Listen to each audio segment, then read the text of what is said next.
তিনিচুকীয়াত খিলঞ্জীয়া যুৱতীৰ ওপৰত যি আক্ৰমণ সংঘটিত হ'ল সেই আক্ৰমণক লৈ উত্তপ্ত হৈ পৰিছে তিনিচুকীয়া।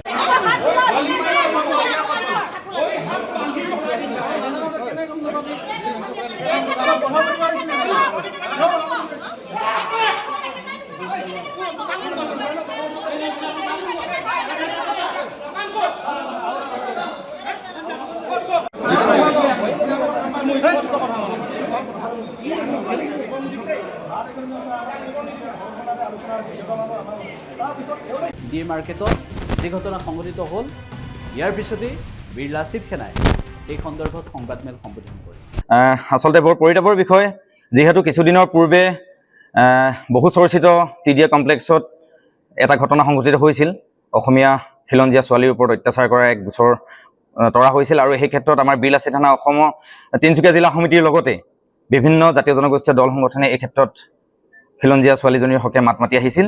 ঠিক একেধাৰে যোৱাকালি পৰিলক্ষিত হোৱা যায় যে এগৰাকী বৰ্ণালী বৰপাত্ৰ গোহাঁই নামৰ ছোৱালী এগৰাকীয়ে মহম্মদ আকৰাম নামৰ এজন ব্যৱসায়ী প্ৰতিষ্ঠানত কাম কৰি থকা অৱস্থাত মানসিকভাৱে আৰু শাৰীৰিকভাৱে যি খিলঞ্জীয়া ছোৱালীৰ ওপৰত কন্যাৰ ওপৰত নিৰ্যাতন চলাইছে তাক আমি গৰিহণা দিছোঁ। যিহেতু আজি কাৰ্যনিৰ্বাহক সভাখনৰ অনুষ্ঠিত কৰাৰ বাবে আমি সেই স্থানত আমি উপস্থিত হ'ব নোৱাৰিলোঁ, কিন্তু এটা কথা স্পষ্ট আমি কৰি দিব বিচাৰিছোঁ, এই সংবাদমেলৰ জৰিয়তে আমি 24 ঘণ্টা সময় দিছোঁ।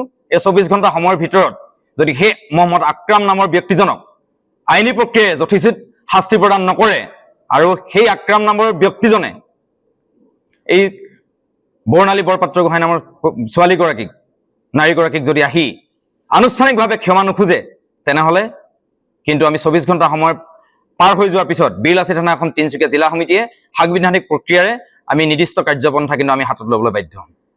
আৰু দ্বিতীয়তে এই কাৰ্যসূচী আজি কাৰ্যনিৰ্বাহকৰ জৰিয়তে আমি এটা কথা এই সংবাদমেলৰ জৰিয়তে এই মঞ্চৰ পৰা আমি চৰকাৰক আমি স্পষ্টীকৰণ দিব বিচাৰিছোঁ যে যি সময়ত সাম্প্ৰতিক সময়ত মিয়াখেদা অভিযানৰ জৰিয়তে কেবিনেটৰ বৈঠকত এক বন্ধ কোঠাত আবদ্ধ হৈ চৰকাৰী পক্ষই শাসক পক্ষই কিন্তু মিয়াখেদা অভিযানৰ লগত কিন্তু যিসকল অবৈধ বাংলাদেশী হিন্দু বাংলাদেশী কিন্তু তেখেতলোকৰ ওপৰত তৰা গোচৰ সম্পূৰ্ণভাৱে প্ৰত্যাহাৰ কৰি কিন্তু অসমলৈ আহিবৰ বাবে অসমত থাকিবৰ বাবে ৰঙা দলিচা পাৰি দিছে। তাক কেতিয়াও সহ্য কৰা নহ'ব।